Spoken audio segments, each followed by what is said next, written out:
Shalom, kita berada dalam judul teologi perempuan. Kita berada dalam bab 3, yaitu perempuan pasca kejatuhan manusia dalam dosa. Bersama saya Pendeta Ewin Joshua Silitonga. Kita berada dalam channel Diskursus Teologi untuk mendapatkan informasi-informasi mengenai iman dasar Kristen dan berbagi kepada orang lain mengenai iman dasar Kristen. Maka diharapkan channel ini dapat di-subscribe, di-share, dan dihidupkan lonceng notifikasinya. Atas perhatiannya saya ucapkan terima kasih. Tuhan Yesus memberkati. Bagaimanakah Alkitab memandang perempuan pasca kejatuhan manusia dalam dosa? Alkitab mencatat bahwa kepesatan pertumbuhan jumlah manusia di dunia ini ditandai dengan pesatnya kelahiran anak-anak perempuan manusia di dunia ini. Artinya menurut Alkitab ada benang merah peningkatan populasi manusia dengan peningkatan kelahiran anak-anak perempuan, dan sekaligus menandaskan ketika populasi pertumbuhan anak-anak perempuan signifikan, hal itu menandaskan adanya dominasi baru yang akan tercipta. Seperti dalam Kejadian 6 ayat 1 dikatakan, ketika manusia itu mulai bertambah banyak jumlahnya di muka bumi, dan bagi mereka lahir anak-anak perempuan. Kejadian 6 ayat 1. Alkitab menerangkan ada bahaya atau bencana yang sedang mengintip apabila jumlah populasi kelahiran anak-anak perempuan manusia di muka dunia ini lebih mendominasi dibandingkan kelahiran anak laki-laki. Dalam konteks inilah dikisahkan Alkitab, melihat populasi anak-anak perempuan manusia yang signifikan itu, hal itu memicu anak-anak Allah mengambil anak-anak perempuan manusia itu untuk menjadi istrinya menurut selera anak-anak Tuhan itu. Siapakah yang dimaksud Alkitab dalam perikop ini anak-anak Tuhan itu? Dalam bahasa Ibrani dalam konteks Kejadian pasal 6 dikatakan anak-anak Tuhan itu ditulis dengan kata Elohim Ben. Dalam bahasa Inggris digunakan kata son of God. Dalam perjanjian lama kata Elohim Ben atau anak-anak Tuhan merujuk kepada malaikat-malaikat. Itu bisa kita lihat dalam ayat 1 ayat 6, ayat 2 ayat 1, ayat 38 ayat 7. Akan tetapi orang akan berkata, bukankah malaikat adalah roh bukan daging? Dan bukankah malaikat tidak melakukan proses kawin dan mengkawin seperti yang dikatakan oleh Tuhan Yesus dalam Matius 22 ayat 30? Karena pada waktu kebangkitan orang tidak kawin dan tidak dikawinkan, melainkan hidup seperti malaikat di surga. Matius 22 ayat 30. Atau seperti yang dikatakan Rasul Paulus tentang malaikat dalam Ibrani 1 ayat 14. Bukankah mereka semua adalah roh-roh yang melayani, yang diutus untuk melayani Tuhan, untuk bagi mereka yang memperoleh keselamatan. Ibrani 1 ayat 14.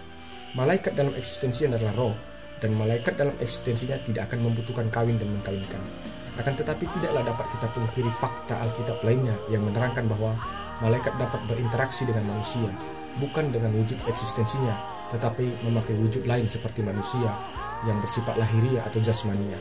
Dalam wujud lahiriah inilah malaikat dapat melakukan proses kawin mengkawin layaknya seperti manusia, seperti peristiwa Sodom dan Gomora, di mana penduduk Sodom dan Gomora ingin bersetubuh dengan kedua malaikat yang mendatangi dan menemui Lot dalam wujud manusia di rumahnya. Seperti yang dicatat dalam Kejadian 19 ayat 1-5, redaksinya begini. Kedua malaikat itu tiba di Sodom pada waktu petang.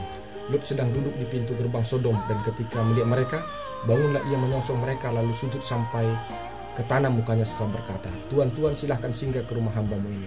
Bermalamlah di sini, basuhlah kakimu, maka besok pagi Tuhan boleh melanjutkan perjalanan. Jawab mereka, tidak, kami akan bermalam di tanah lapang. Tetapi karena ia sangat mendesak, mereka masuk ke dalam rumahnya.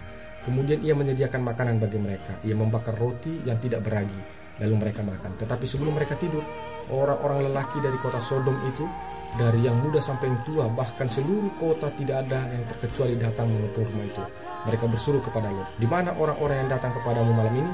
Bawa mereka keluar kepada kami, supaya kami memakai mereka. Kejadian 19 ayat 1-5. Keterangan teks ini menerangkan bahwa malaikat dalam wujud manusia ternyata dapat melakukan hubungan seksualitas, baik itu kehendak manusia kepada malaikat itu atau kehendak malaikat itu kepada manusia itu. Sejak terjadinya peristiwa seksualitas antara malaikat dan anak perempuan manusia, maka Allah menetapkan bahwa umur manusia hanya 120 tahun saja, sebab roh Allah tidak akan tahan di dalam diri manusia, sebab manusia itu adalah daging. Kejadian 6 ayat 3. Dan Alkitab menerangkan bahwa anak hasil hubungan seksualitas malaikat dan manusia itu menimbulkan spesies baru dalam bumi ini, yakni manusia raksasa. Kejadian 6 ayat 4. Allah melihat peningkatan populasi manusia itu justru menyebabkan peningkatan hasrat untuk berbuat jahat, dan karena dasar itulah Allah memusnahkan manusia dan isinya kecuali Nuh dan rombongannya dengan air bah.